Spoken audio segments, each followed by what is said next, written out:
Bonjour à tous et bienvenue au potager de Gaïa 02. Aujourd'hui, nous allons vivre une rencontre extraordinaire. Une rencontre empreinte de tendresse et de respect. Nous allons observer un lapin sauvage dans son habitat naturel, ou plutôt dans un lieu qu'il a choisi pour se réfugier. Ma serre à tomates, melons et concombres. Le lapin, cet animal si familier et pourtant si mystérieux, est un mammifère herbivore qui fait partie de la famille des léporidés. On le trouve un peu partout dans le monde, des forêts au désert, en passant par les champs et les jardins. Il existe plus de 30 espèces de lapins, chacune avec ses propres caractéristiques. Notre lapin s'est installé dans un coin tranquille de la serre, à l'abri des regards indiscrets. Entouré des plants de tomates aux fruits rouges et charnus, de melons parfumés et de concombres verts et tendres, il semble avoir trouvé un havre de paix inattendu. Ses yeux brillent d'une curiosité mêlée d'appréhension. Il est conscient de se trouver sur un territoire étranger.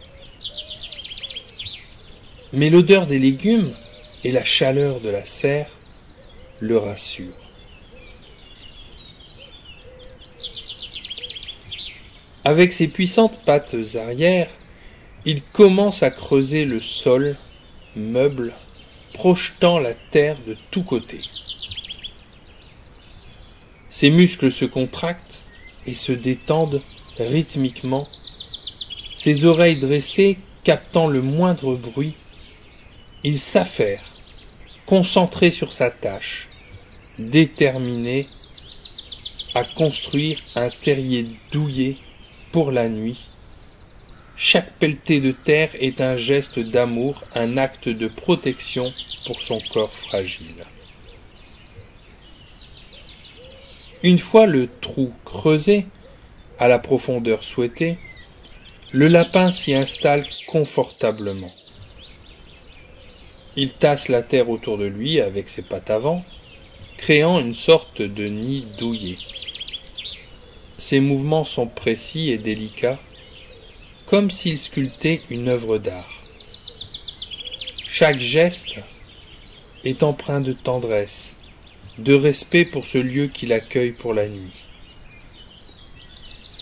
Le soleil commence à se lever et le lapin se réveille. Il jette un dernier regard sur son terrier, s'assurant qu'il est bien camouflé parmi les plants de tomates. Avec ses pattes avant, il attire délicatement la terre sur le dessus du trou. La répartissant uniformément, il tapote ensuite le sol avec ses pattes pour effacer la moindre trace de son passage. Chaque mouvement est calculé, chaque geste est discret. Le lapin souhaite respecter ce lieu qui lui a offert un refuge pour la nuit. Le lapin s'assure que son terrier est invisible avant de s'enfuir dans les herbes hautes. Il disparaît sans laisser de traces, laissant derrière lui une serre paisible et un jardinier rempli d'émerveillement. Son départ est discret, empreint de gratitude pour l'accueil reçu. Il sait qu'il reviendra, attiré par la chaleur et la protection que lui offre ce havre de paix inattendu.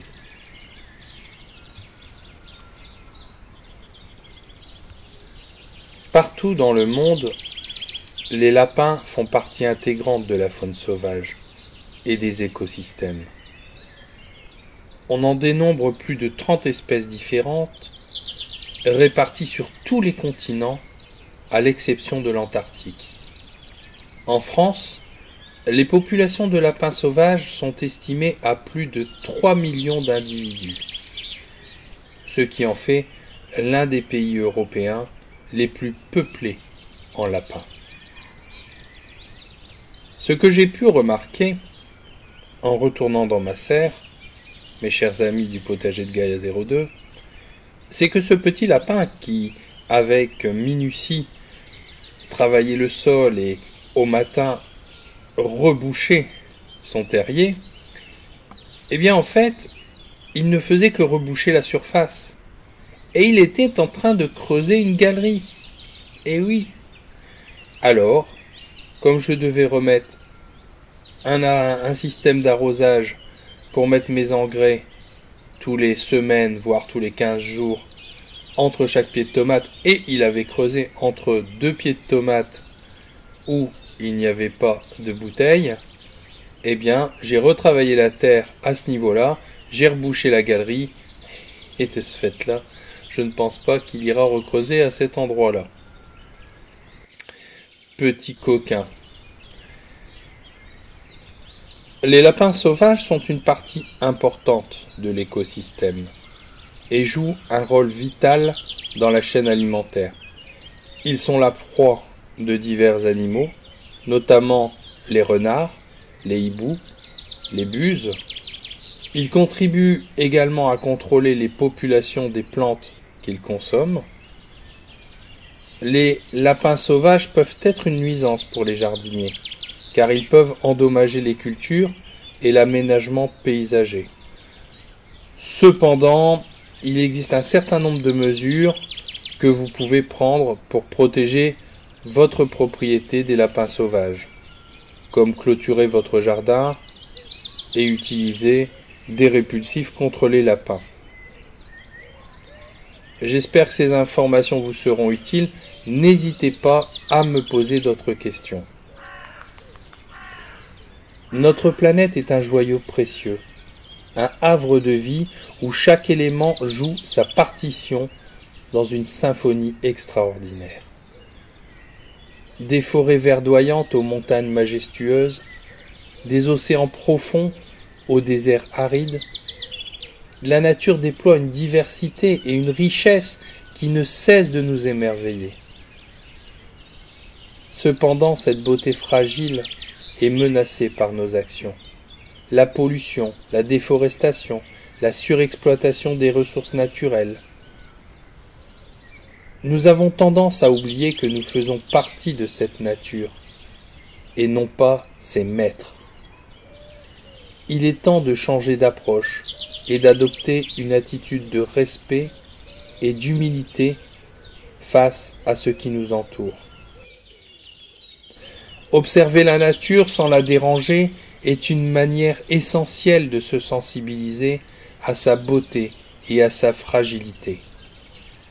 Se promener dans une forêt, s'asseoir au bord d'un lac, contempler le vol des oiseaux.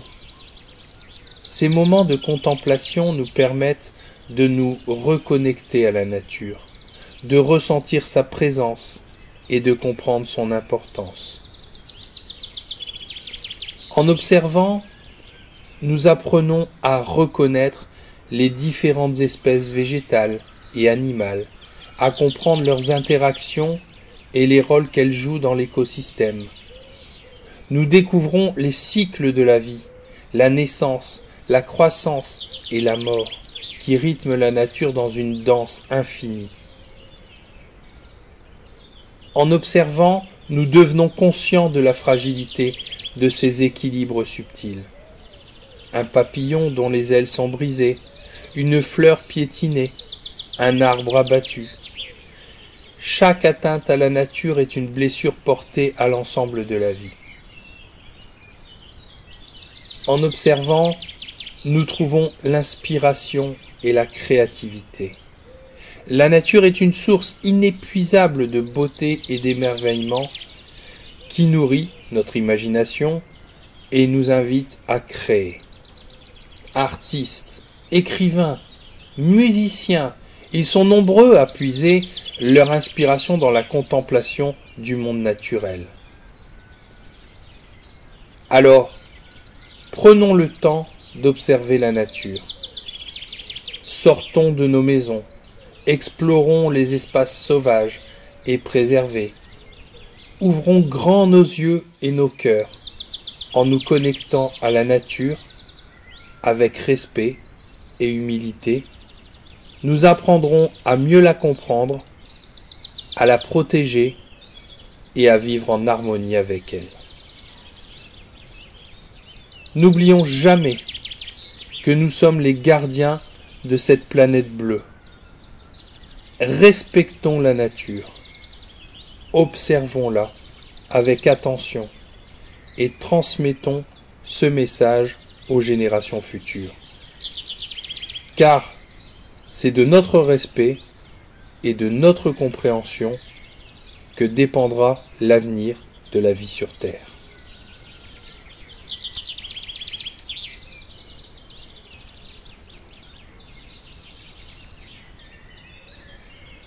Le potager, à son échelle modeste, reflète la complexité et la fragilité de la nature. En observant les interactions entre les plantes, les insectes et les animaux qui y vivent, nous prenons conscience des liens étroits qui unissent tous les êtres vivants. Le potager nous apprend la patience, le respect des rythmes naturels et l'importance de l'équilibre. Il nous montre que la vie ne se résume pas à une course effrénée vers la production et la consommation, mais qu'elle est un cycle délicat où chaque élément joue un rôle essentiel. En prenant soin de notre potager, en le cultivant avec respect et en observant la vie qui s'y déploie, nous faisons un pas vers une meilleure compréhension de la nature et de notre place dans son sein. Le potager devient alors un symbole d'espoir, un lieu où l'homme et la nature apprennent à vivre en harmonie pour un avenir plus durable et respectueux de la vie.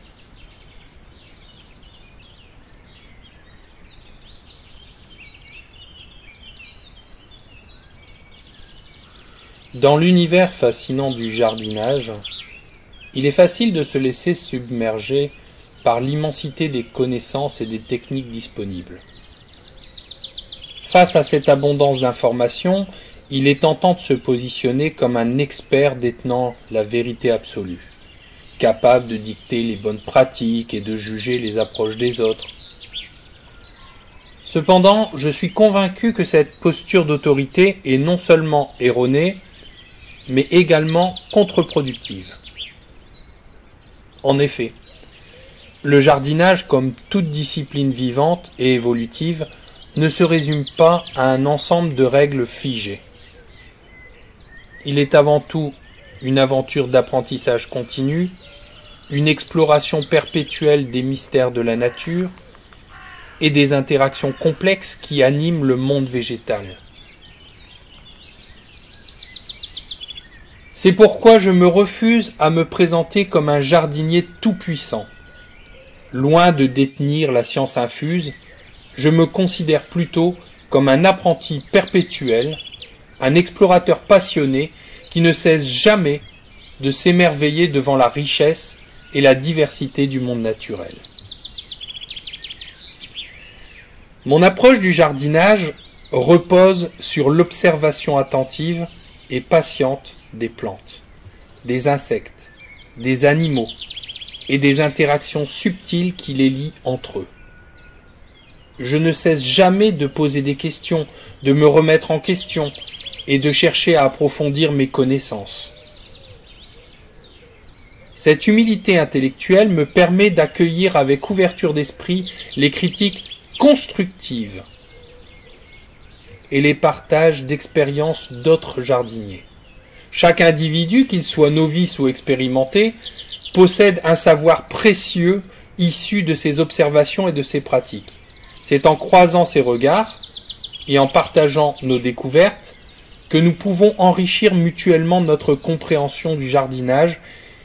et progresser ensemble. Je me refuse également à porter des jugements hâtifs sur les pratiques individuelles. Chaque jardinier est libre de choisir les méthodes qui correspondent à ses convictions, à son environnement et à ses objectifs. La diversité des approches est une source de richesse inestimable car elle nous permet d'explorer différentes perspectives et de découvrir de nouvelles solutions. Mon jardin n'est pas un lieu de dogmes et de règles strictes, mais plutôt un espace d'expérimentation, de créativité et d'observation. Je cultive des légumes et des fruits avec passion, mais je suis également attentif à l'équilibre naturel de l'écosystème et à la préservation de la biodiversité. C'est pourquoi je vous invite chaleureusement à adopter cette même posture d'apprentissage perpétuel. L'ouverture d'esprit, la curiosité et le désir de partager nos connaissances sont des valeurs fondamentales qui nous permettent de nous épanouir en tant que jardiniers et en tant qu'individus. N'hésitez pas à me solliciter pour partager vos réflexions, vos expériences et vos questions. C'est grâce à ces échanges constructifs et à l'intelligence collective que nous pouvons tous évoluer et cultiver un jardin plus florissant et plus respectueux de l'environnement. Ensemble, faisons de notre jardin un lieu d'apprentissage, de partage et de découverte mutuelle. Gardons à l'esprit que le jardinage n'est pas une compétition, mais une aventure collective au cœur de la nature. En adoptant un esprit d'humilité et d'ouverture, nous pouvons tous contribuer à créer un monde plus vert, plus harmonieux et plus respectueux de la vie. Regardez ce petit lapin, concentré sur la construction de son nid douillet. Ses pattes agiles creusent la terre avec détermination, façonnant un refuge où il pourra se reposer et se sentir en sécurité. Mais ce n'est pas seulement son instinct de survie qui le guide. Le lapin est aussi un être curieux, un explorateur infatigable qui découvre le monde avec ses grands yeux noirs. En observant ce petit animal, nous sommes invités à adopter un regard neuf sur notre environnement. Laissons de côté nos préjugés et nos certitudes et ouvrons grand nos cœurs et nos esprits à la beauté et à la complexité de la nature. Approchons-nous du lapin avec humilité, comme un débutant découvrant un univers inconnu. Observons ses comportements, ses interactions avec son environnement, ses joies et ses peurs. Questionnons sa présence dans nos cultures. Représente-t-il une menace pour nos récoltes? Ou joue-t-il un rôle précieux dans l'équilibre de l'écosystème? Cette démarche d'observation attentive ne doit pas se limiter au lapin. Elle doit s'étendre à tous les êtres vivants qui peuplent notre jardin. Les insectes, les oiseaux, les reptiles et les amphibiens. Chacun d'entre eux possède sa place dans ce grand orchestre de la vie et chacun d'entre eux peut nous apprendre quelque chose. En étudiant leurs comportements et leurs interactions, nous pouvons mieux comprendre les liens qui les unissent et le rôle essentiel qu'ils jouent dans le maintien de l'équilibre naturel. Nous pouvons découvrir que certains animaux, souvent considérés comme nuisibles, sont en réalité des alliés précieux qui nous aident à lutter contre les parasites et à maintenir la santé de nos cultures. Après avoir analysé nos observations, nous serons en mesure de prendre des décisions éclairées pour le bien de notre jardin. Il ne s'agit pas d'éliminer les animaux qui nous dérangent, mais plutôt de trouver des solutions durables qui permettent une coexistence harmonieuse entre l'homme et la nature. Peut-être devrons-nous installer des clôtures protectrices pour protéger nos cultures des lapins trop gourmands. Ou peut-être pourrons-nous créer des habitats artificiels pour accueillir les insectes bénéfiques. Chaque situation est unique et requiert une réflexion approfondie. En adoptant une attitude d'apprentissage permanent et en observant avec attention le monde qui nous entoure, nous pouvons devenir des jardiniers éclairés, capables de cultiver des potagers florissants tout en préservant la biodiversité. N'oublions jamais que la nature est un trésor précieux à chérir et à respecter. En vivant en harmonie avec elle, nous contribuons à créer un monde plus juste et plus durable pour les générations futures. Souvenons-nous que le jardin n'est pas seulement un lieu de production, mais aussi un espace de vie, un refuge pour la faune et la flore. En respectant la nature et en apprenant à vivre en harmonie avec elle, nous faisons un geste important pour la planète et pour nous-mêmes.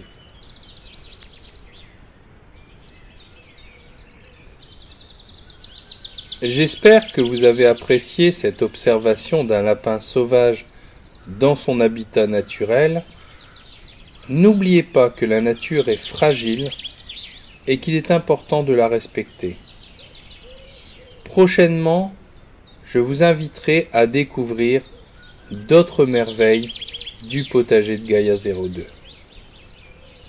N'oubliez pas de vous abonner, d'actionner la petite cloche pour être averti des prochaines publications et de mettre un petit pouce bleu. Je vous dis à très bientôt les amis. Bon jardinage à tous. Bye bye.